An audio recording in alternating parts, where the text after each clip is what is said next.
Shalom. Selamat pagi saudaraku. Puji Tuhan.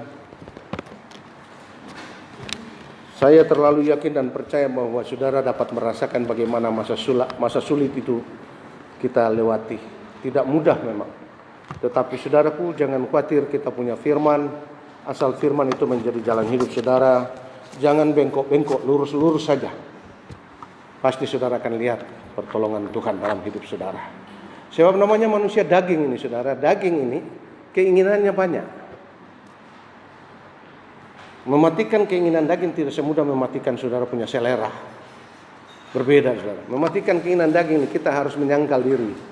Tetapi mari saudara, kita manfaatkan waktu yang demikian ini untuk boleh mendengarkan suara Tuhan.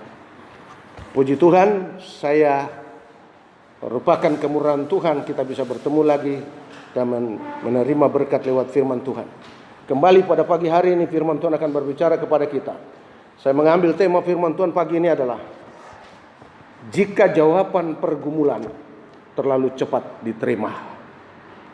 Tema firman Tuhan pagi ini adalah jika jawaban firman Tuhan terlalu cepat diterima. Saya ulang, jika jawaban pergumulan terlalu cepat diterima. Itu terambil dari dalam kitab Ibrani pasalnya yang pertama, ayatnya yang ke-13. Kitab Ibrani pasalnya yang pertama, ayat yang ke-13. Saya akan bacakan kepada saudara. Dan kepada siapakah di antara malaikat itu pernah ia berkata, duduklah di sebelah kananku sampai kubuat musuh-musuhmu menjadi tumpuan kakimu. Sekali lagi, dan kepada siapakah di antara malaikat itu pernah ia berkata, duduklah di sebelah kananku sampai kubuat musuh-musuhmu menjadi tumpuan kakimu. Saudara yang kekasih dalam Tuhan, ketika duduk merenungkan firman Tuhan, kata-kata firman Tuhan ini sejak dari kemarin bahkan sampai pada pagi tadi saya duduk, saya buka lagi, saya lihat. Merenungkan akan kata-kata Tuhan ini, saya jadi terus berpikir panjang, saudara. Saya jadi merenungkan. Kalau saudara orang sadar, saudara orang yang tidak terpengaruh oleh kehidupan luar di dunia. Dengarkan saudara. Seperti Tuhan tidak abaikan, seperti Tuhan tidak peduli dengan para malaikat. Kita baru saja membaca. Kepada siapakah di antara para malaikat ia berkata, duduklah di sebelah kananku. Seperti malaikat di hadapan Tuhan tidak begitu penting. Padahal malaikat memiliki satu tugas yang begitu sangat penting dalam segala gerakan Tuhan untuk boleh melakukan segala perbuatan baik untuk manusia, bahkan untuk bumi ini. Bahkan untuk mengatur tata surya, langit dan bumi ini. Saya pikir malaikat punya peran yang penting. Tetapi kali ini di kitab Ibrani pasal 1 saya baca. Saya duduk merenungkan panjang saudara, saya jadi terus berpikir. Begitu pentingkah manusia ini saudaraku? Begitu pentingkah saudara dan saya? Sampai Tuhan mengabaikan para malaikat membantunya yang setia, yang tidak pernah bermain-main dalam pelayanan, dalam tugasnya. Sedetik pun. Sepertinya malaikat tidak pernah beristirahat. Bahkan sampai ketika Yesus ada di kayu salib pun, malaikat itu gelisah. Kenapa saya katakan begitu saudara? Raja yang selama ini mendengungkan jalan keselamatan ke surga kali ini terpaku di atas kayu salib. Seperti tak berdaya. Mungkin manusia lihat tak berdaya, tetapi saya katakan buat saudara, para malaikat saat itu 24 jam sedang menunggu sepotong kata saja yang keluar dari orang yang ada di atas kayu salib itu. Dia raja di atas segala raja. Dia sedang menunggu satu kata.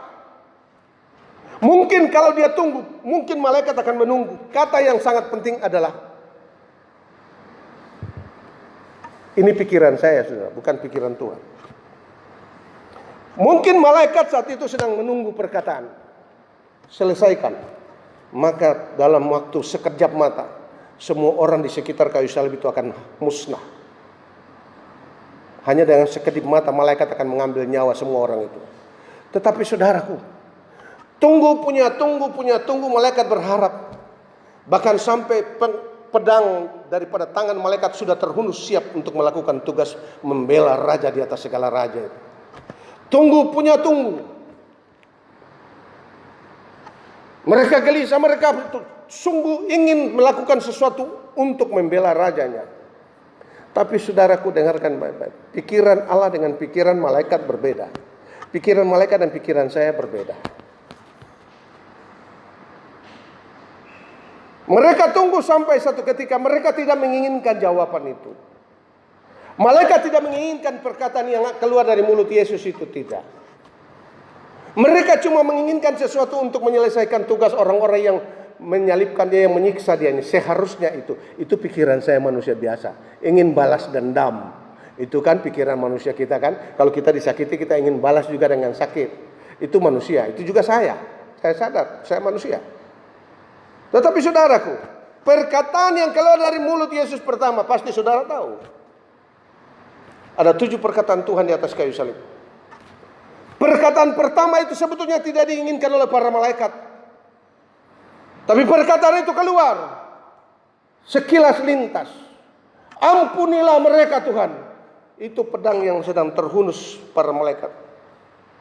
Mereka punya sayap yang sedang terkembang. Dengan segera terkatup layu, pedang itu dimasukkan lagi. Tuhan tidak ingin kita masuk surga dengan balas dendam dan sakit hati. Haleluya. Tuhan tidak ingin kita masuk surga dengan hati yang penuh amarah dan benci, dendam, tersinggung, sakit hati. Tuhan saya bukan begitu, saudara. Justru Tuhan saya mengajar kita untuk balaslah kejahatan dengan kebaikan. Sayangnya, semua yang duduk dengar firman dalam gereja, banyak orang Kristen. Kalau saya lihat orang tepuk tangan dalam gereja, ratusan ribuan tepuk tangan dalam gereja. Tetapi kalau terjadi penghakiman terakhir datang. Alkitab berkata di kitab Petrus, penghakiman pertama akan dimulai dari dalam rumah Tuhan. Ingat baik-baik saudaraku, ini masa sulit sudah sedang berjalan. Belum selesai loh, 30 Juni baru selesai PSBB Kota Padang. Saya peringatkan, setelah selesai PSBB ini, bukan bulan-bulan yang akan datang tambah baik. Saudara sudah pernah lihat sejarah berjalan? Belum pernah orang wisuda secara online, sistem daring. Lama-lama orang makan online, bisa nggak ya? Semua serba online, belanja online, tamasya online, kawin online, sekarang sudah kawin online. Yang tidak bisa masuk surga online. Tuhan tidak mau. Kita jadi Kristen sejak kecil. Sejak saya kecil, sejak kakek nenekku masih ada. Saya masih sempat bertemu dengan kakek nenek saya. Mereka sudah Kristen. Tapi Kristen keturunan, Kristen kedaerahan. Artinya karena kakek nenekku Kristen, saya Kristen, adik saya Kristen, saudara-saudara Kristen. Tapi Kristen karena pertobatan oleh karena firman Allah, itu tidak banyak ada dalam gereja. Itu sebabnya kembali pagi hari ini saya menyampaikan kebenaran firman ini kepada saudara sekalian. Mungkinkah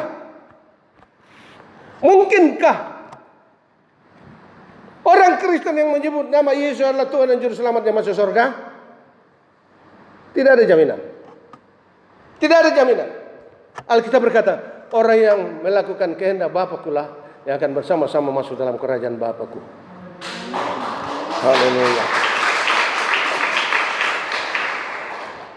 Saya jadi berpikir panjang, begitu besar perhatian Tuhan kepada manusia. Siapa sih manusia ini, saudaraku? Mengapa Allah begitu menaruh perhatian yang begitu besar? Sampai dia berkata di dalam kitab Ibrani pada firman Tuhan pagi ini, dia berkata bahwa duduklah di sebelah kananku dulu. Ini persoalannya. Orang Kristen kalau disuruh duduk menunggu janji Tuhan, BLT turun terlambat saja saudara sudah marah-marah. Haleluya. Kalau yang dapat puji Tuhan, oh haleluya, praise the Lord. Yang tidak dapat, kapan? Kami ini susah. Saudara susah, saya lebih susah. Saudara bisa bekerja cari uang. Saya pendeta tidak bisa cari kepeng. Tidak boleh kerja cari makan. Gaji pun tidak ada yang kasih. Cuma saudara tanya, 30 tahun lebih, sudah 33 tahun masuk saya di kota ini. Siapa yang kasih gaji saya? Nah, tapi saya makan. Mungkin kalau pengusaha besar makan, yang makannya satu kali makan 3 juta. Saya pernah makan satu kali makan 3 juta. Apa yang dia makan saya sudah makan. Cuma yang tidak bisa saya makan adalah racun. Oleh sebab itu saudaraku yang kekasih dalam Tuhan, ini persoalannya. Disuruh duduk di sebelah kanan dulu. Tuhan itu luar biasa baik ya saudara. Kok sampai dia abaikan malaikat? Dia berkata, siapakah di antara para malaikat yang pernah dia berkata seperti ini? Seperti dia tidak menganggap kehadiran malaikat saat itu. Padahal malaikat melayani dia 24 jam. Coba saudara renungkan baik. Saya jadi berpikir panjang. Kebaikan apakah? Kepentingan apakah? Sampai Tuhan begitu mempedulikan dan meletakkan manusia ini pada urutan pertama dalam penanganan kebaikan, bukan penanganan COVID-19. Coba saudara renungkan baik-baik. Duduk di sebelah kananku. Musuh kita banyak. Saya berkata musuh terbesar adalah diri kita sendiri, pribadi masing-masing. Kita tidak bisa menyangkal saudara. Mengalahkan diri ini bukan hal yang biasa. Jika Tuhan izinkan satu saat saya akan berbicara. Mengosongkan diri. Tidak semua orang bisa melakukan praktek ini. Tidak semua pendeta bisa melakukan praktek mengosongkan diri. Mengosongkan diri tidak ada lagi yang dipertahankan. Diludah, dihina, dicaci maki, disiram air God, disiram muntah. Dia tidak ada yang dipertahankan lagi. Begini. Kalau orang Kristen bisa melakukan firman, karena tersinggung sedikit saudara aja sudah marah. Mau masuk surga, memang surga itu tempat orang-orang muda tersinggung, tidak ada saudara. Bapakku di surga tidak mau di surga ada orang kumpulan orang-orang yang muda sakit hati. Tidak ada. Atau ada yang disebut sekarang ada persatuan suami-suami takut istri, tidak ada itu. Atau persatuan istri-istri takut suami, tidak ada itu. Di sana hanya ada orang-orang yang sudah melakukan kehendak Bapakku. Coba saudara renungkan. Kebaikan apakah yang saya lakukan? Kepentingan apakah sampai Yesus bisa berbuat seperti ini? Dia ambil alih seluruh pergumulan saudara dan saya. Coba renungkan. Yesus ambil alih, dia ngomong itu. Saya berterima kasih kepada Tuhan. Syukur, terima kasih Tuhan ada corona ini. Mungkin satu-satunya pendeta yang bersyukur karena ada corona saya. Tapi saya tidak bisa bilang diperpanjang Tuhan. Terserah Tuhan, Tuhan yang punya kekuatan, yang punya keputusan. Tapi dengarkan saudara, tahun-tahun yang akan datang bukan tahun-tahun yang semakin lebih baik. Bersiaplah. Oleh sebab itu saudara, mari di saat pagi ini kita duduk mendengarkan firman Tuhan, saya inginkan sampaikan kepada saudara. Musuh terbesar adalah diri saudara dan saya, diri kita ini. Tuhan berkata, duduk dulu di sebelah kananku. Sampai ku buat musuh-musuhmu menjadi tumpuan kakimu. Luar biasa Tuhan ini. Begitu besar perhatiannya. Dia mempertaruhkan segala-galanya hanya untuk manusia berdosa ini. Saudara dan saya. Kurang baik bagaimana Tuhan itu. Kalau kita bernyanyi Tuhan Yesus baik, sungguh amat baik. Tapi jika kita berada dalam pergumulan, bisakah nyanyian ini terulang? Saudara yang dikasihi Tuhan, betapa susahnya, betapa lelahnya jikalau kita disuruh menunggu. Menunggu siapa? Menunggu Tuhan. Malaikat tadi saya katakan, saya kasih ilustrasi malaikat. Dia menunggu kata dari mulut Tuhan. Dia menunggu suatu patah kata dari mulut Yesus yang terpapar di atas kayu salib itu. Dia tunggu, punya tunggu. Bukan yang dia inginkan, tapi yang Tuhan mau. Segala perkara diselesaikan dengan damai sejahtera. Betapa susahnya, betapa lelahnya menunggu di dalam pergumulan. Saudara, saya 1 minggu aja, saya berdoa kepada Tuhan semoga ibadat rutin akan dimulai lagi pada bulan Juli. Kalau terlalu lama akan banyak yang kering rohaninya, mati rohaninya. Yang sedangkan tidak ada PSBB aja sudah mati rohani, apalagi PSBB. Apakah kita sampai ke surga atau tidak? Ini persoalan yang ditanyakan dalam hati nurani saya dari hari ke hari. Dapatkah kita bergandeng tangan berjumpa dengan Bapa ketika kita sampai di pintu surga dan Bapa berkata, marilah anakku, sudah lama kutunggu. Bisakah itu kita nikmati suasana itu? Berulang kali dari atas mimbar saya berkata, betapa rindu, betapa bahagia hati saya jika ketika firman disampaikan saudara mengerti apa yang Tuhan mau. Harus tunggu, ini persoalannya.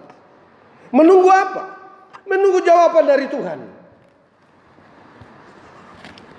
Dalam pergumulan tiada lain, tiada bukan kita inginkan pergumulan ini cepat selesai. Tapi betapa susahnya mengajar orang Kristen untuk bergumul dengan penuh pengharapan. Kalau bisa persoalan itu cepat selesai. Kalau bisa masalah itu cepat tuntas. Sehingga ketika cepat tuntas kita bisa mengangkat tangan dan bernyanyi dengan penuh sukacita. Saya kadang-kadang tidak masuk akal, saudara.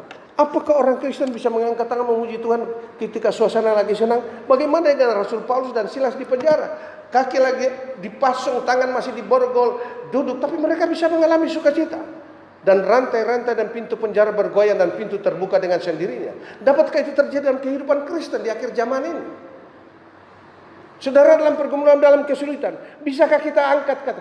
Boleh tangan dipasung, boleh kaki dan tangan diborgol, tapi hati kita tidak bisa dipasung, saudaraku.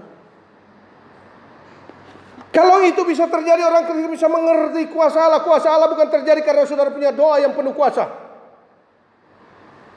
Kuasa Allah bisa terjadi karena saudara punya penyerahan dengan penuh, bahwa Allah tidak pernah meninggalkan saudara di dalam situasi apapun. Asal saudara tidak berubah, tidak setia. Rasul Paulus dan Silas sedang bernyanyi, kaki dipasung, tangan diborgol. Saat itu mereka menyanyi dengan penuh sukacita. Rantai-rantai putus. Renungkan firman ini. Di dalam pergumulan, dapatkah saudara menyaksikan saudara punya persoalan diselesaikan? Di dalam kesulitan, bisakah saudara merasakan dalam kesulitan saudara punya masalah diselesaikan oleh Tuhan? Ini persoalannya. Yang saya tunggu-tunggu ini. Kalau orang Kristen bisa bernyanyi, pulang dari gereja persoalan terselesai. Bukan terselesai, pulang dari gereja persoalan tambah besar. Apalagi kalau pulang belum makan, belum sempat masak untuk makan siang, ribut.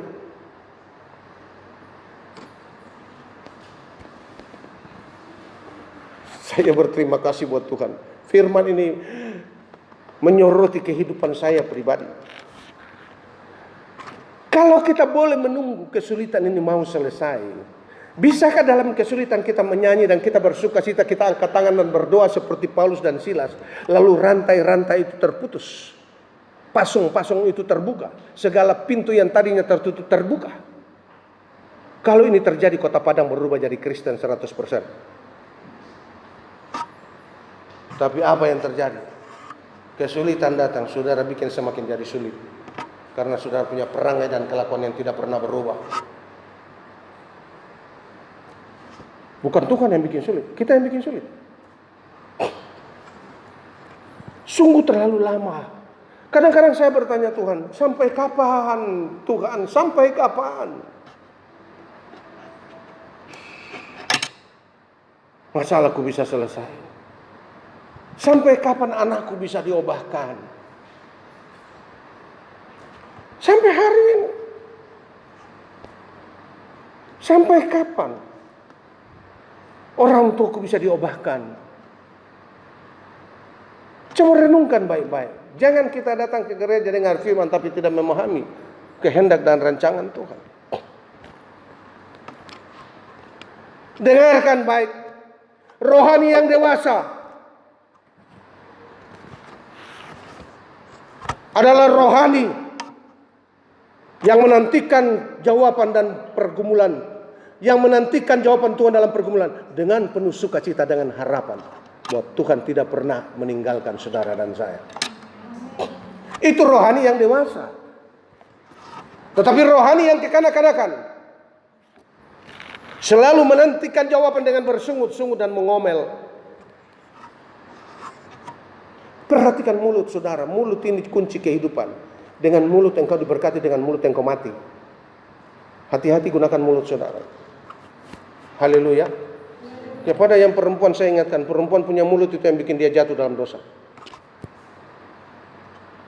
Perhatikan kitab Kejadian sejak awal. Hawa jatuh dalam dosa karena mulutnya pandai bersoal jawab dengan iblis. Tuhan tidak minta kita terlalu pandai bersoal jawab. Saudara lihat sekarang di media massa, di media sosial, para hamba Tuhan sukanya berdebat. Memalukan. Memalukan hamba Tuhan yang harusnya menyimpan firman, yang menyampaikan kebenaran firman Tuhan akan terjadi. Ini berdebat lewat media massa. Memalukan, bukan seperti itu yang Tuhan inginkan. Ketika Petrus memotong telinga seorang perwira di Taman Getsemani, Tuhan menegur Petrus, "Petrus, sarungkanlah pedangmu, sebab orang yang bermain dengan pedang dia akan mati dengan pedang. Sudah bermain dengan mulut saudara, mati dengan mulut saudara." Ini masa susah ini. Rohani dan dewasa adalah rohani yang tekun menantikan jawaban Tuhan dalam situasi apapun. Dia tidak berubah. Yang menantikan Tuhan, waktu Tuhan dengan sabar. Disinilah masalah. Tadi sempat saya singgung kepada saudara sejak dari pertama. Begitu Tuhan mempedulikan, luar biasa. Dia memperhatikan manusia ini dengan segala kesabaran. Bahkan kali ini dia bertindak seolah-olah tidak perlu kita berlelah. Tetapi bukan soal berlelah, soal sabar menantikan waktu Tuhan itu. Disinilah persoalannya. Berapa banyak orang Kristen tidak sabar menantikan jawaban Tuhan? Berapa banyak orang Kristen yang tidak sabar bergumul? Seperti yang tadi saya contohkan, Rasul Paulus dan Silas di penjara di Filipi. Kalau saja orang Kristen yang dulu dengar firman dalam gereja, dimanapun, kalau cuma hanya tepuk tangan, menari-nari, tari tambori dan segala macam, penuh dengan musik, segala macam musik. Daud menyanyikan dengan satu musik, satu alat musik saja, kecapi. Itu setan sudah keluar dari kehidupan Saul. Sekarang gereja penuh dengan musik, setan malah tambah banyak masuk dalam gereja.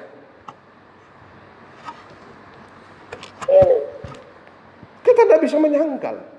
Daud bermain kecapi saja, satu alat musik. Iblis yang bercokol di dalam diri Saul lari keluar. Para pemain musik saya katakan bertobat. Jangan anggap saudara sudah pintar bermain musik, bertobat baru melayani Tuhan. Baru saudara akan rasakan urapan Allah. Urapan berbeda dengan kepintaran. Kepintaran orang nikmati cuma kesenangan dunia, tapi urapan orang merasakan jiwanya teduh.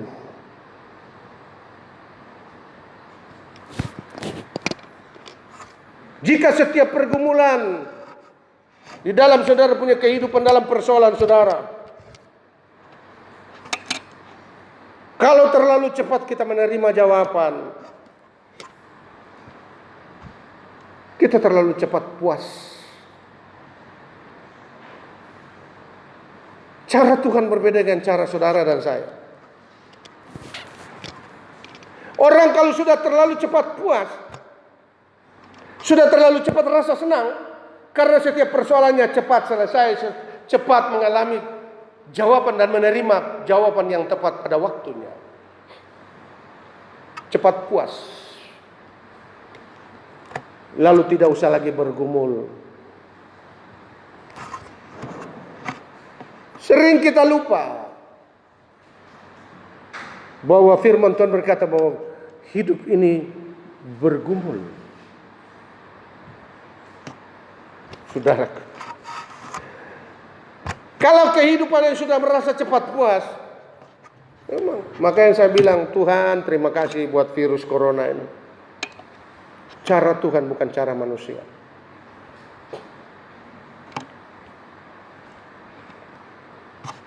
Tapi jangan saudara anggap enteng, saya katakan. Ada orang yang menganggap enteng dengan segala macam cara. Janganlah duduk mereka-reka. Ada sekali orang yang berbicara kepada saya, corona begini, corona begini. Saya bilang bukan soal coronanya, soal hidup saudara dan saya. Tidak perlu ada corona seandainya manusia tidak terus bertambah-tambah hidup dalam dosa. Tidak perlu ada. Dulu ada lagi penyakit menular, SARS dan segala macam. Sekarang corona, habis corona apa lagi? Corona. Kalau tidak habis corona, Corolla. Habis Corolla, Mitsubishi. Dan segala macam. Tuhan mau kita bergumul. Bukan sekadar datang ke gereja langsung doa. Saudara dengarkan. Datang ke gereja dengar firman berdoa, oh langsung dapat jawaban. No. Kalau Kristen seperti itu, Kristen yang gampang jatuh dalam dosa.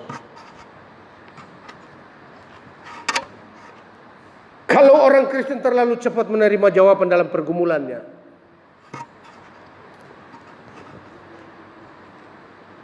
dia tidak pernah merasa bahwa pergumulan itu harus dikerjakan selama hidup di bumi. Kalau ini yang kita kerjakan, permasalahan yang satu baru selesai, datang permasalahan lebih besar, membuat kita semakin hari semakin tidak menentu hidup dan bimbang.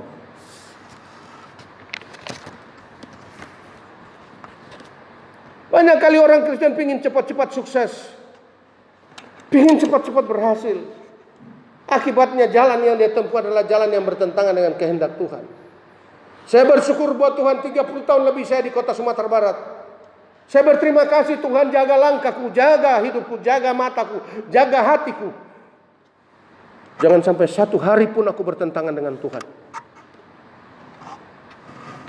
Berapa banyak orang-orang gereja-gereja mengajukan proposal. Saya bilang saya tidak punya hobi bikin proposal. Saya cuma tinggal berdoa kepada Tuhan. Tuhan punya proposal lebih sempurna kepada saya.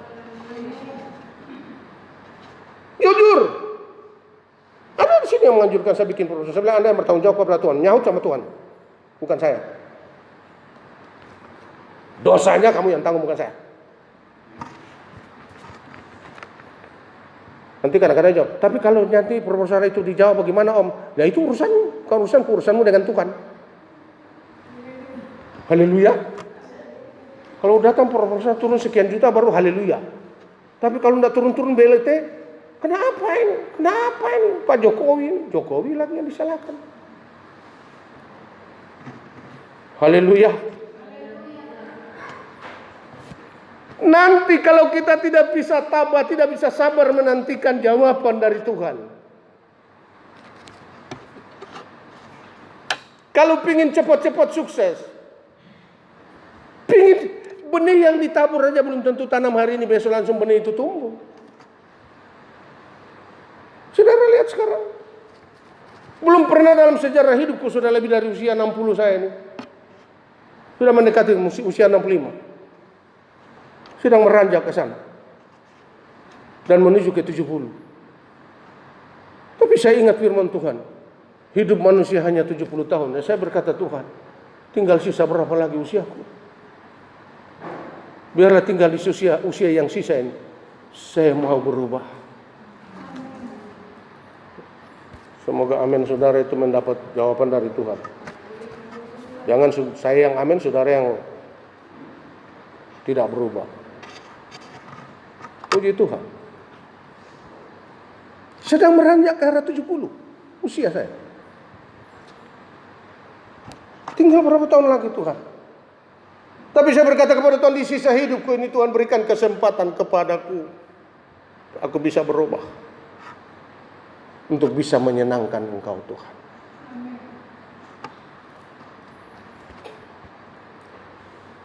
Seringkali persoalan itu menjadi jerat.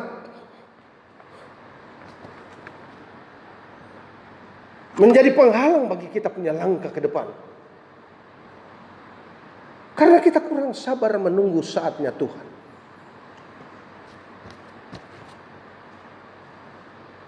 Kita terjerat, kita tersandung. Bukan karena keadaan yang tidak mengizinkan, bukan. Tapi karena kita punya pikiran dan perasaan yang bodoh. Inilah susahnya saudaraku. Setiap orang yang bergumul pingin pergumulannya cepat mendapat jawaban. Sulit sekali memberi pengertian. Tuhan berkata, duduklah dulu di sebelah kananku. Tuhan berkata, Ricardo, maunya ya, Ricardo nanti besok dapat mobil Fortuner baru. Gerejamu akan kubangun sebesar untuk 75 atau ke lapangan Gor Prayoga atau lapangan Gor Haji Agus Salim yang muat sekian puluh ribu orang. Saya bilang, Tuhan, kalau jemaat datang 15.000 yang selamat masuk surga cuma 3 orang, untuk apa? Lebih saya punya gereja kecil tapi semua masuk surga. Haleluya. Apa yang mau dibanggakan? Gereja banyak, jemaat banyak, gereja besar, gereja mewah. Apa yang dibanggakan? Saya tidak pernah banggakan itu, saudaraku. Saya banggakan bagaimana firman bisa mengubahkan hidup saudara dan saya. Kalau saudara datang berkali-kali berminggu-minggu masuk keluar gereja, yang celakanya masuk gereja yang satu keluar ke gereja yang lain, tidak senang di sini ke gereja yang lain, tidak pernah berubah. Kalau saudara datang ke gereja ini saudara tidak berubah, berkali-kali saya bilang di atas ini, cuma hanya mungkin pendeta Ricardo yang berani ngomong ini. Kalau saudara datang ke gereja ini saudara tidak berubah, pergi cari gereja lain, lebih cocok buat saudara. Kalau saudara datang ke sini saudara tidak berubah, sia-sia kedatangan saudara. Tentu saya tidak rindukan itu.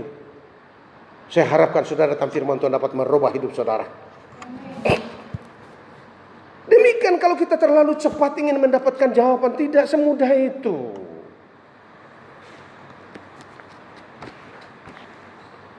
Kita ingin cepat sukses, ingin cepat berhasil.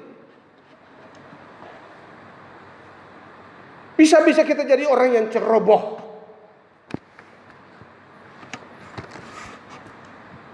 Mudah membanggakan diri. Oh Tuhan, tolong saya.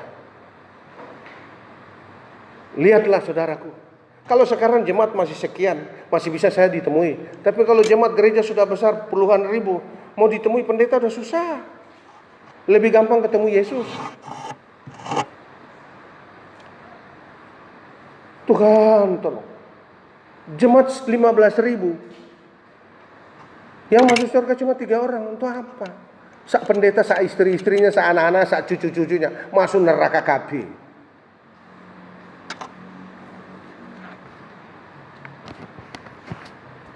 Kalau seseorang pelayan Tuhan,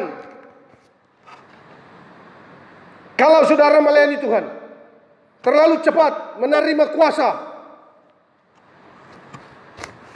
terlalu cepat menerima urapan, tanpa mau tiap hari dipimpin oleh Roh Kudus. Cepat menerima urapan, tanpa tidak mau tiap hari dituntun, dipimpin oleh Roh Kudus. Ini persoalan terbesar dalam gereja. Mengapa kita harus dituntun oleh Roh Kudus? Semakin kita dipakai, semakin kita menundukkan diri, itu maunya Roh Kudus. Bukan semakin kita diberkati, semakin saudara kaya, hari ini punya motor, besok punya mobil, besok punya rumah. Sudah lain bentuknya. Bicaranya sudah lain. Saudara, saya punya rumah besar, saya tidak pernah berubah. Biasa-biasa aja. Saudara susah, saya masih tolong kok. Padahal saya sendiri susah. Saya sendiri susah. Tapi susahnya saya itu susahnya Tuhan. Itu bedanya. Kalau susah saudara, Anda tahu susah siapa? Saudara lihat. Cukup. Saya pikir kalau saya dengan istri saya, dengan anak dan cucu saya sekarang ini tinggal di rumah itu, masih bisa main-main bebas. Tapi bukan berubah, saya berubah jadi tidak bisa ditemui. Bukan. Kalau terlalu cepat kita diberkati Tuhan, Terlalu cepat kita dipakai oleh Tuhan. Terlalu cepat seorang hamba Tuhan mulai menerima urapan dan kuasa, akan menjadikan dia semakin membanggakan diri. Gampang bermain-main dengan kuasa Allah. Gampang bermain-main dengan kuasa Tuhan. Seolah-olah kuasa Allah itu bisa dipermain-mainkan, bisa dipertontonkan. Kuasa Allah tidak bisa dipertontonkan, hanya berlaku bagi yang berkenan kepada Allah. Jika Allah merindu, jika Allah berkenan. Tuhan berkata kepada Yosua, tunggu sampai waktu. Tuhan berkata kepada Musa, tunggu. Jangan melangkah mendahului aku. Kalau saudara bisa mengerti firman ini, betapa bahagia hati saya ini. Orang yang terlalu cepat berhasil tanpa mau tiap hari dipimpin oleh Roh Kudus, tanpa mau dituntun, dengan mau menundukkan diri. Dengar, saya ulang. Orang yang terlalu cepat berhasil dan sukses tanpa mau setiap hari dituntun oleh Roh Kudus untuk terus merendahkan diri, mau dibentuk dan mau disucikan. Saya ulang, supaya saudara punya telinga dua, masuk kiri masuk kanan, sudah bertemu tengah, dia turun ke hati.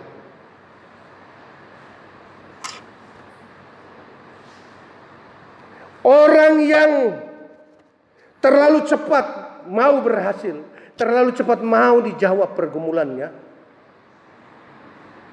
tanpa tiap hari tidak mau memberikan dirinya dituntun, dipimpin oleh Roh Kudus untuk merendahkan diri, dituntun, dibentuk dan disucikan oleh firman Tuhan. Orang seperti ini gampang bermegah. Lihat saja. Kalau dia sudah mulai pakai cincin di tangan 3 atau 2, kalung di sini sudah mulai panjang-panjang, mulai lingkar besar-besar, tambah besar lingkarannya sampai lebih besar dari kepalanya.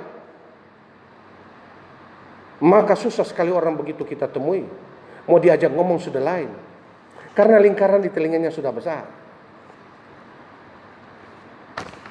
Gereja boleh punya misi.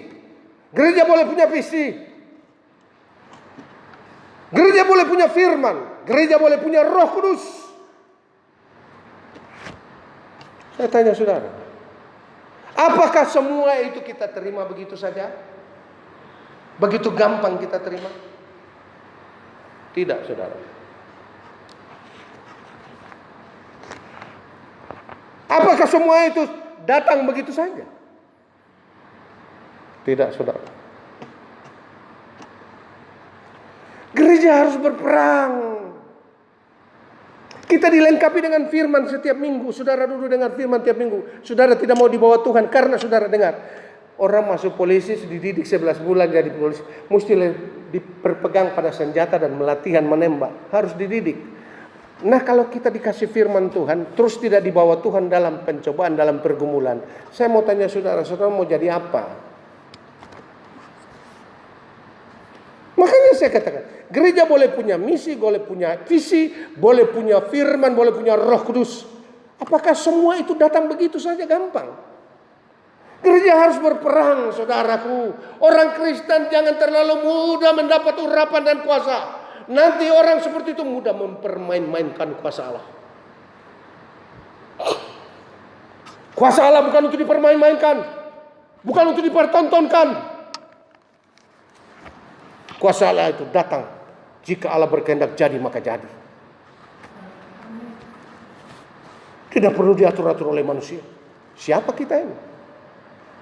Nah, sekarang ketika kita dengar seperti ini, duduklah di sebelah kananku dulu, anakku. Tuhan berkata kepada saya, Ricardo, duduk di sebelah kananku dulu. Terkadang ada pikiran saya, Tuhan, kalau saya duduk sebelah kanan untuk apa? Kalau saya sudah duduk berapa lama? Nah, itu persoalannya. Kita pingin. Haleluya. Kalau sudah dapat berkat, lupa segala-galanya, lupa Tuhan punya, lupa semuanya. Kalau sudah dapat BLT langsung beli sepatu baru, beli semua. Lupa yang terbaik buat Tuhan. Saya berdoa semoga tidak dapat. Yang sudah dapat, hati-hati menggunakannya. Saya tidak mengharapkan. Di sinilah letak rahasia pelayanan. Di sinilah letak rahasia ibadah. Tekun menantikan Tuhan. Tekun dalam pergumulan menantikan jawaban daripada Tuhan. Orang hamil aja 9 bulan menunggu kok kalau sudah ada jawaban. Kalau ternyata dia sudah hamil, positif hamil, bukan positif corona, bukan. Positif hamil dia mesti tunggu 9 bulan. Positif hari ini besok lahir. Kan tidak mungkin. Ini rahasia. Rahasia ibadah, rahasia pelayanan. Yang banyak kali anak-anak Tuhan tidak mau ikuti. Banyak orang Kristen tidak mau ikuti jalur ini, jalur lambat. Itu sebenarnya puji Tuhan. Sekarang pemerintah menerapkan apa? Jaga jarak. Selama ini sudah tidak ada jarak lagi, bebas. Anak muda dengan anak muda sudah tidak lagi jarak. Tapi puji Tuhan, cara Tuhan sempurna. Tidak ada yang bisa membatasi manusia dalam kebebasan selain daripada Tuhan yang membatasinya.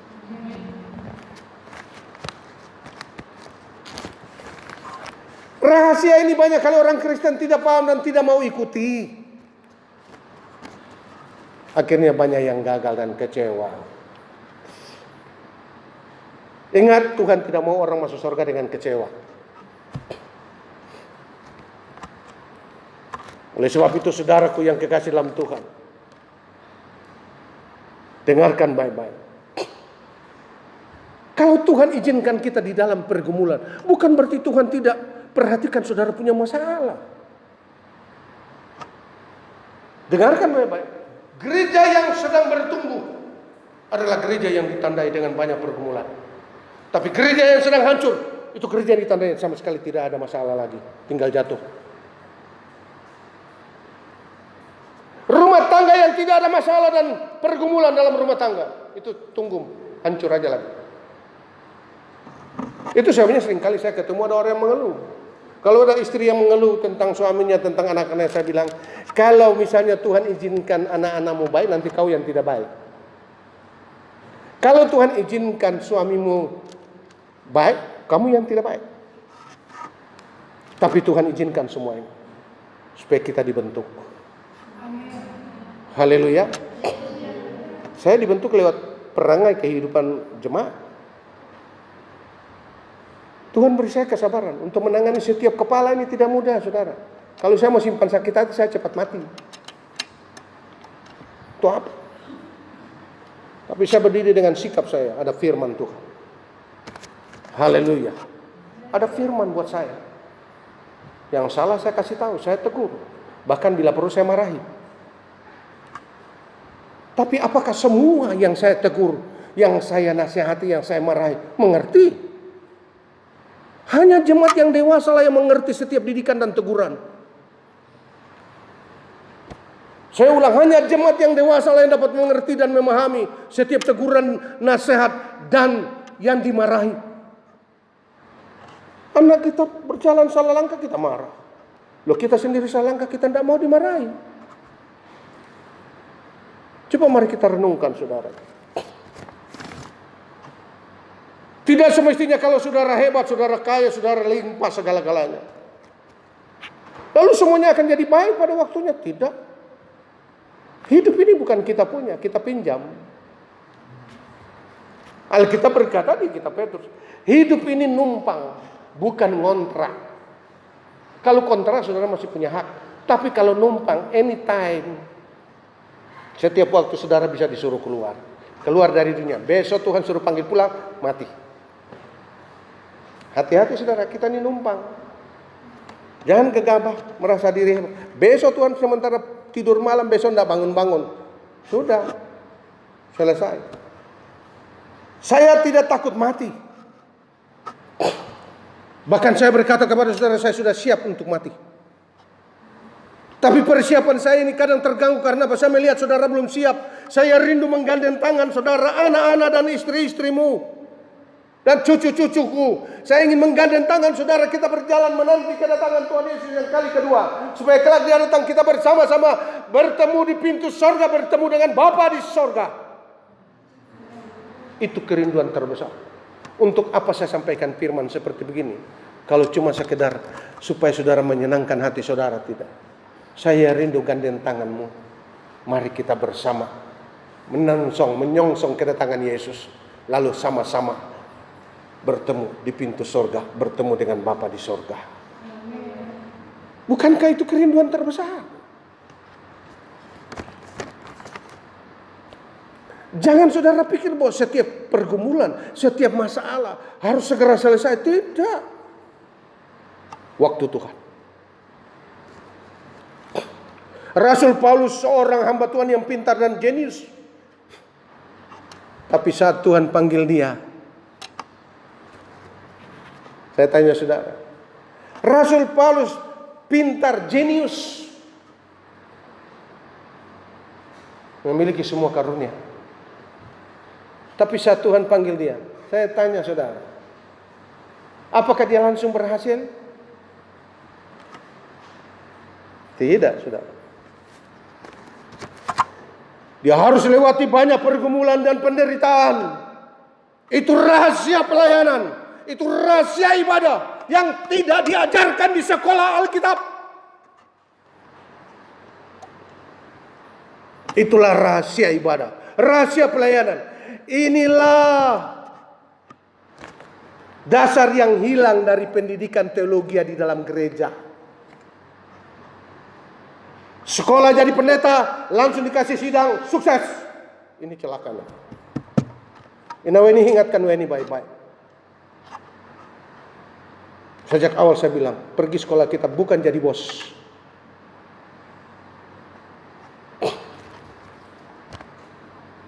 Maaf, saya pernah mencium kaki jemaat, minta maaf. Ini kepalaku, pernah dia kaki orang itu.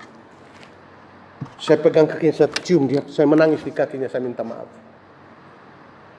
Kalau saudara pun mau saya lakukan, saya lakukan. Jadi pendeta bukan jadi pemimpin, jadi pelayan. Ketika pesta di Kana, anggur kekurangan, orang pertama yang merasakan anggur berubah bukan orang yang di pesta, bukan yang punya pesta. Orang pertama yang merasakan keubahan di tengah-tengah pesta Kana, Yesus merubah anggur, keubahan yang pertama kali terasa. Dengar saudaraku, perubahan yang dirasa pertama kali dalam perubahan nikah di Kana, keubahan di dalam kehidupan rumah tangga. Orang pertama yang merasakan, bukan orang yang datang menyalami saudara, bukan. Tapi Alkitab berkata, orang pertama yang merasakan perubahan anggur berubah di Kana, pelayan Tuhan.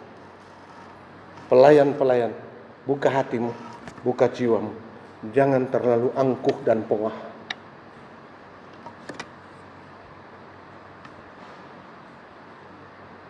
Sudah siap melayani saudara? Sudah siap melayani? Loh kok kayak ada semangat? Sudah siap melayani? Kok amin kayak dipaksa-paksa gitu loh. Maunya saya tuh amin tuh langsung spontan. Kita memulai kebaktian mulai bulan Juli, semua ibadah dijalankan. Mulai dari ibadah Bible study, ibadah doa, bahkan kaum muda, bahkan bila perlu kita tambah ibadah komunitas. Ibu Gembala sudah siap mau khotbah untuk komunitas. Sudah sekian puluh tahun dia berkhotbah di komunitas. Kaum wanita mau ibadah wanita? Tinggallah urus beras di rumah. Tinggallah urus roti di rumah. Sampai Tuhan datang, rotimu masuk surga, kau tinggal di dapur. Saya peringatkan karena saya bapakmu. Kalau engkau masih mau terima, saya bapakmu, saya gembalamu. Kalau masih mau terima. Kalau sudah, ya sudah. Nanti saya sama Tuhan saja. Ini rahasia yang hilang. Yang saya ingin kembalikan di dalam gereja sekarang. Saya ingin balik. Saya ingin rahasia ini kembali dalam kehidupan rumah tanggamu, anak-anakmu. Didik dengan baik.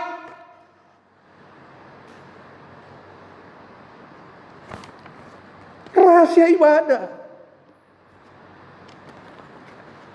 Dasar pendidikan teologi yang hilang dari dalam gereja sekarang. Inilah. Tidak mau bergumul. Haleluya. Para pelayan Tuhan yang sudah siap bulan Juli? Siap. Haleluya. Coba kalau semua jawab seperti itu, waduh betapa senang hati saya. Siap. Wah, itu baru prajurit. Ini kalau pernah siap. Aduh, siap. Ini gimana ini? Itu antara dua pribadi. Ini waria atau pria atau perempuan. 3 pribadi di dalamnya. Kita mesti jujur pada diri sendiri. Ibadah-ibadah akan diaktifkan bulan Juli. Siap saudara? Rasul Paulus jenius pintar. Tapi tidak langsung berhasil dalam pelayanan. Dia mesti lewati banyak pergumulan, penderitaan dan kesengsaraan, di penjara, dipasung, di borgol.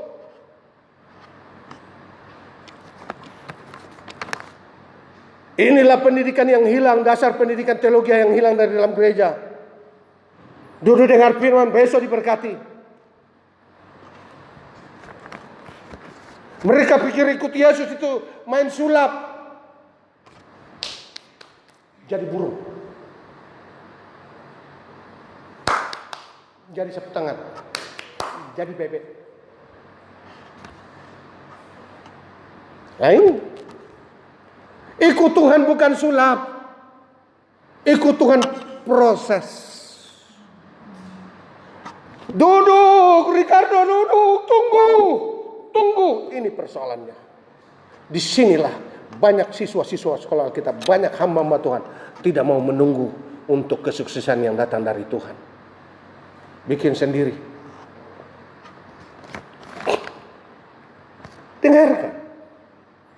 Ini rahasia ibadah, rahasia pelayanan yang hilang dari dalam gereja sekarang. Rahasia ini, dasar ini adalah dasar pendidikan teologi yang hilang dari dalam gereja.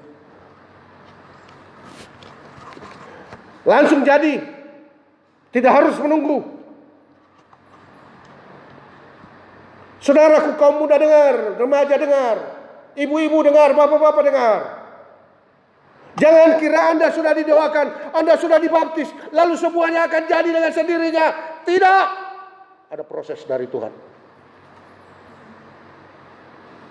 Jangan kira Anda sudah melayani Tuhan, Anda sudah ditabiskan, lalu semua akan datang dengan begitu mudah. Tidak.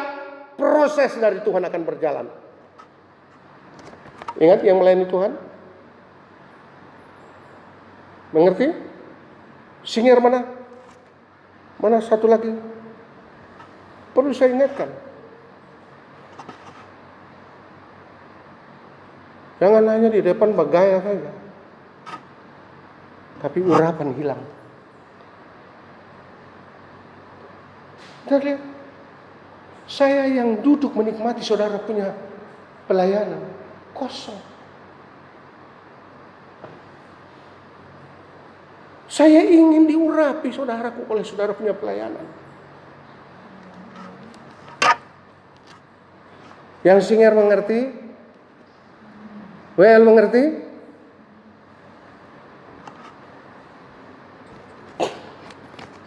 Jangan pikir karena saudara sudah melayani Tuhan, lalu segala sesuatu akan datang dengan begitu gampang dan mudah. No. Harus lewati proses. Tuhan punya waktu, bukan aku punya waktu. Pemain musik ada dengar?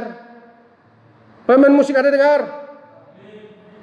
Jangan kira semua itu datang dengan sendirinya. Tidak. Kerendahan hatimu, penyerahanmu, pergumulanmu, penundukanmu bersedia dituntun hari demi hari kepada kebenaran oleh Roh Kudus. Dalam penundukan dibentuk dan disucikan, baru Tuhan berikan semua yang saudara dambakan. Berapa banyak pelayan-pelayan Tuhan jatuh dalam dosa? Berapa banyak pendeta jatuh dalam dosa? Berapa banyak singer-singer yang cantik-cantik jatuh dalam dosa persinahan? Hari ini dia singer, besok dia nyanyi dengan suami orang.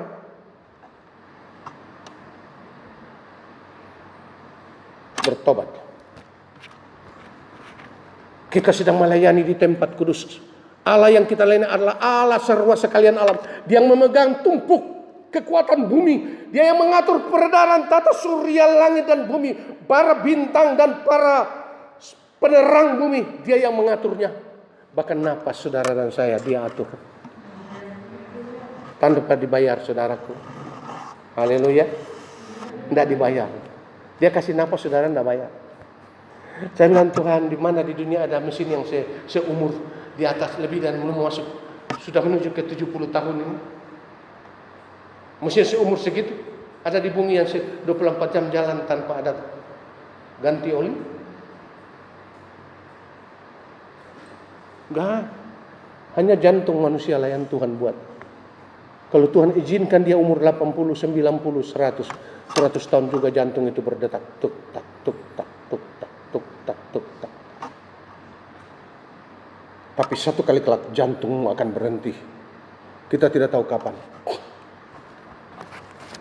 Jangan kira kalau saudara sudah melayani. Jangan kira kalau saudara sudah ditabiskan, didoakan dan dibaptis. Lalu semua kerinduanmu akan datang dengan gampang begitu saja. Langsung jadi, langsung terima. Tidak. Harus lewat proses. Duduk menunggu waktu Tuhan. Harus tunggu saatnya Tuhan. Makanya berapa banyak pelayan Tuhan jatuh dalam kekerasan hati, dalam kecongkakan, dalam kebanggaan.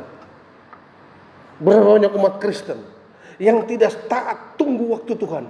Dia bikin dengan waktunya sendiri. Akibatnya apa saudaraku? Saya ngomong, saya bilang, jangan nanti di hari tua engkau menangis melihat anak-anakmu punya perangai. Ingat kita semua akan tua loh. Syukur kalau saudara bisa mencapai usia tua. Kalau enggak, kalau dalam usia saya sudah disebut dengan manula, manusia lanjut usia. Tapi saudara pernah lihat? Di depan sini yang berdiri, ini manula yang berdiri. Tapi saudara lihat kan? Manula yang berdiri depan saudara ini bertingkah seperti manula? Saya baru 26 saudara, sudah 27. Masuk 72. Haleluya. Saya tidak pernah merasa bahwa saya usia tua. Alkitab berkata, yang menantikan Tuhan membaharui kuatnya. Dia akan terbang bagaikan Raja Wali. Dia lari dan tak lelah. Dia jalan dan tak pernah jatuh karena tersandung. Sebab Tuhan menjaga langkahnya. Tuhan boleh jaga kalau Anda juga jaga. Bekerjalah bersama-sama dengan Tuhan. Musa harus tunggu 40 tahun. Musa tunggu 40 tahun. Daud menunggu 20 tahun. Musa menunggu 40 tahun baru dipakai Tuhan. Daud menunggu 20 tahun baru dilantik jadi raja. Sekalipun dia sudah dipilih dan diurapi oleh Samuel, belum jadi raja. Dia sudah dipilih, sudah diurapi. Dia tunggu waktu Tuhan yang terbaik. Ini orang-orang yang dewasa di dalam Tuhan. Dia menunggu waktu Tuhan. Dia menunggu saatnya Tuhan. Dia tidak mempercepat keadaan. Padahal Daud sudah dipilih, sudah diurapi oleh Samuel. Saudara, seringkali karena kita kurang sabar menunggu saat dan waktu Tuhan, lalu kita sendiri yang menentukan saat dan waktunya. Sehingga terkadang, dengar baik-baik, sehingga terkadang jawaban yang kita terima, kita kurang sabar menanti waktu Tuhan. Kurang tekun menanti dalam pergumulan. Sehingga terkadang jawaban yang kita terima bukan menjadi penawar duka. Bukan. Tapi jawaban yang kita terima justru membuka luka baru, menjadi masalah besar. Menangis tidak berhenti, berkeluh kesah tidak pernah kendor, bahkan menjerit kepada Tuhan seolah-olah Tuhan sudah tidak ada. Beginikah prajurit Kristus? Saya ulang, jangan kira kalau saudara sudah didoakan, jangan kira kalau Anda sudah dibaptis dan sudah melayani Tuhan, lalu semua itu akan datang dengan sendirinya. Proses Tuhanlah yang berjalan. Buka telinga saudara, dengar firman. Jangan karena tidak tahan, tidak tekun menanti waktu Tuhan, lalu kita pakai cara sendiri, kita pakai jalan kita sendiri.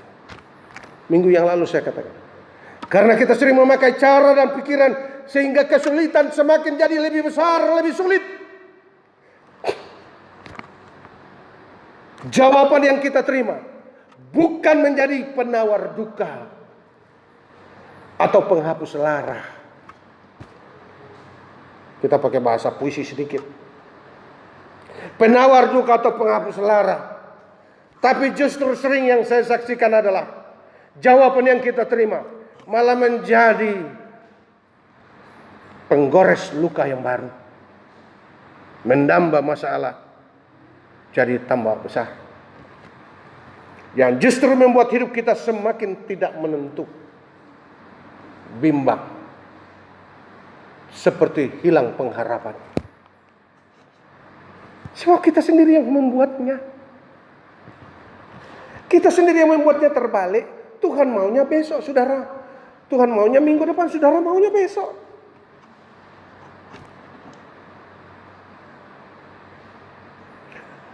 Samuel berkata kepada Saul, tunggu 7 hari lagi baru engkau persembahkan korban. Dia tidak tunggu, tidak sabar. Akhirnya dia buat segala sesuatu. Ketika datang saatnya, Tuhan berkata, seyogianya. Samuel berkata kepada Saul, seyogianya Tuhan ingin memakai engkau jadi raja untuk selama-lamanya. Seharusnya panjang umurmu, tapi karena engkau tidak sabar menunggu waktu Tuhan. Sekarang sudah selesai waktu Tuhan buatmu. Engkau tidak lagi berkenan di hadapan Tuhan.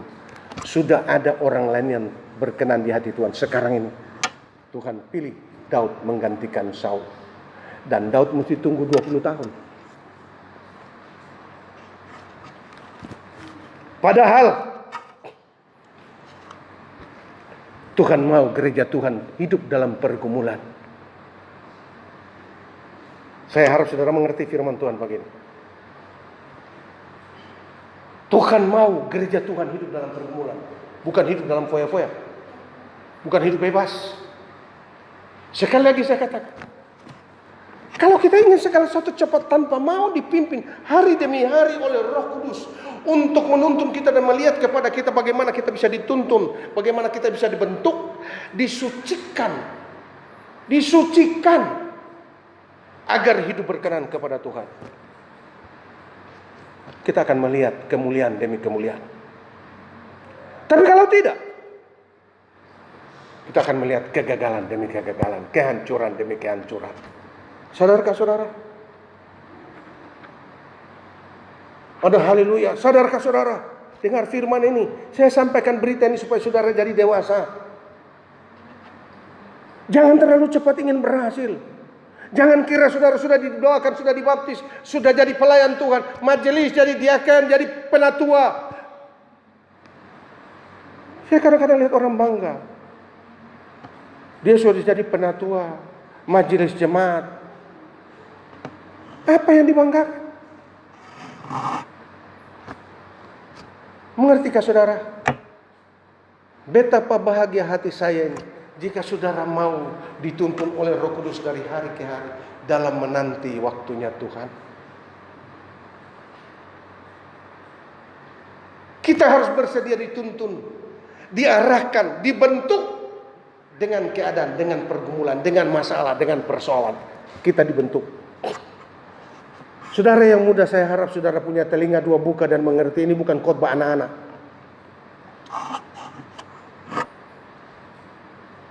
Saya pernah jadi muda seperti saudara.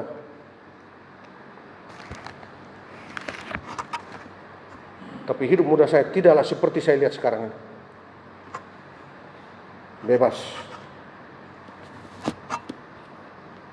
Jangan kira papa mamamu Kristen, nenekmu Kristen, lalu sekarang ini engkau juga Kristen, lalu engkau akan hidup melihat janji-janji Tuhan. No. Tuhan berkata, Yesus berkata kepada Farisi dan ahli Taurat, jangan engkau kira engkau berkata engkau keturunan Abraham, yang engkau berhak menerima janji-janji Allah. Aku akan menjadikan batu-batu ini keturunan Abraham. Batu lebih berharga daripada orang Kristen. Ingat, pagi hari ini Tuhan seperti mengabaikan malaikat. Dia balik dan dia berkata kepada saudara, akan kujadikan musuh-musuhmu tumpuan kakimu. Semua saudara akan saksikan.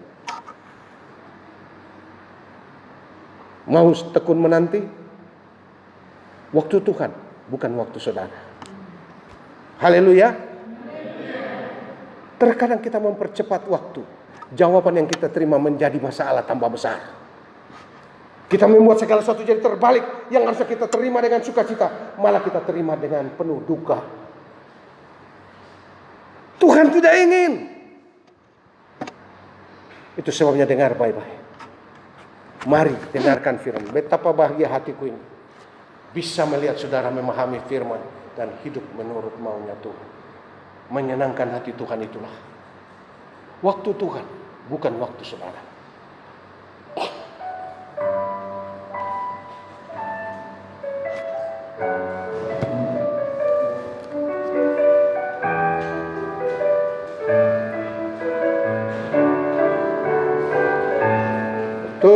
Tuhan hati yang terbaik, walau kadang tak mudah dimengerti.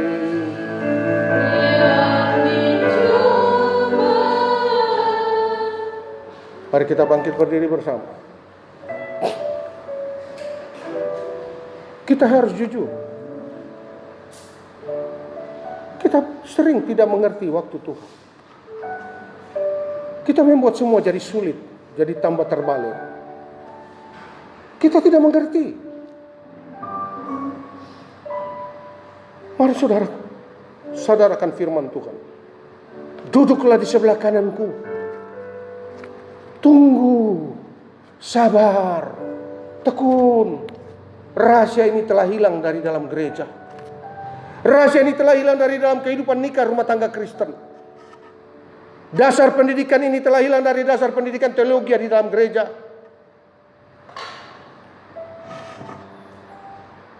Mereka tidak tahu bahwa segala-galanya harus lewat proses. Mereka pikir ikut Tuhan, melayani Tuhan, sekolah jadi hamba Tuhan, bagaikan orang main sulap, langsung siap, langsung jadi. Saudaraku, jangan kira semua akan baik. Harus lewati waktu. Jika saudara nyanyikan lagu ini, coba renungkan baik. Angkat tangan dan nyanyikan lagu. Waktu Tuhan pasti yang terbaik, walau kadang tak mudah dimengerti. Waktu cobaan ku tetap percaya, waktu Tuhan pasti yang terbaik.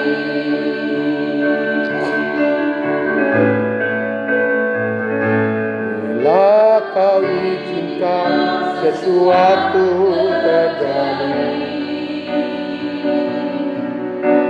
percaya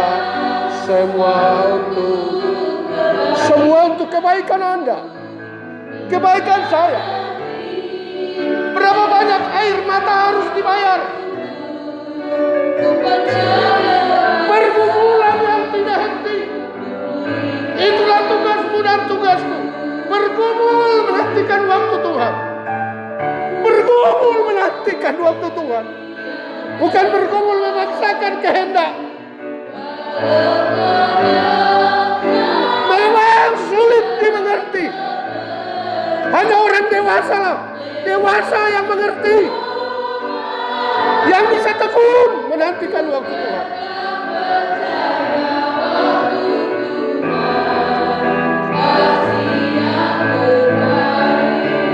Hanya orang dewasa yang mengerti. Tuhan, tolong kami yang bodoh ini, agar kami tidak membuat segala terbalik.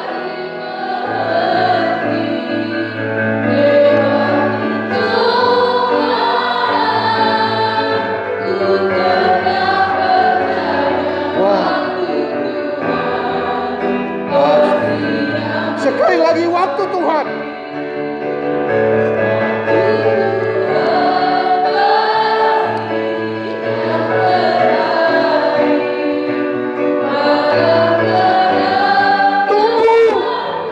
Tunggu saat Tuhan bekerja. Jangan mengambil langkah berjalan mendahului Tuhan.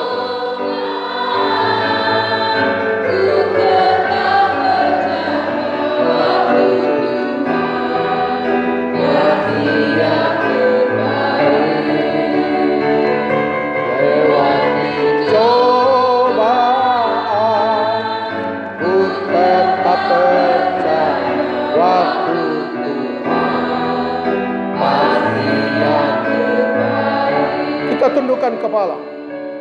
Tuhan, jujur kami mengaku di hadapan-Mu. Seringkali kami membuat segala sesuatunya terbalik dari rencana-Mu Tuhan. Bukan rencana Tuhan yang jadi rencana kami Tuhan. Bukan malah menjadi kebahagiaan bahkan penawar duka, tapi justru menggoreskan luka yang lebih besar dalam hidup kami. Meletakkan sandungan yang lebih besar dalam perjalanan kami. Ampuni kebodohan kami ini Tuhan. Seharusnya kami sudah dewasa Tuhan. Ini yang hilang dari dalam pendidikan teologi di dalam gereja Tuhan. Kami menganggap mengiring Tuhan, melayani Tuhan itu pemain sulap. Langsung jadi, langsung terima, tanpa lewat proses. Tuhan ajar kami untuk boleh berjalan langkah demi langkah, mau dipimpin oleh Roh Kudus-Mu Tuhan. Dituntun, dibentuk, dimurnikan, disucikan, sampai kami dapat menyenangkan hati-Mu di setiap langkah kami dan hidup berkenan kepadamu. Kami percaya firman ini akan menjadi jawaban bagi setiap jalan hidup kami. Meteraikan firman-Mu di hati kami ya Tuhan. Ampuni kebodohan kami Tuhan. Ampuni kepicikan kami. Sebab kamilah yang membuat semuanya terbalik. Membuat rencana Tuhan terbalik dalam hidup kami. Tuhan, jikalau masih ada kesempatan, berikanlah kami kesempatan untuk diubahkan oleh firman-Mu. Siang ini Tuhan, Engkau datang dengan firman-Mu. Engkau menolong kami Bapa. Terima kasih Tuhan.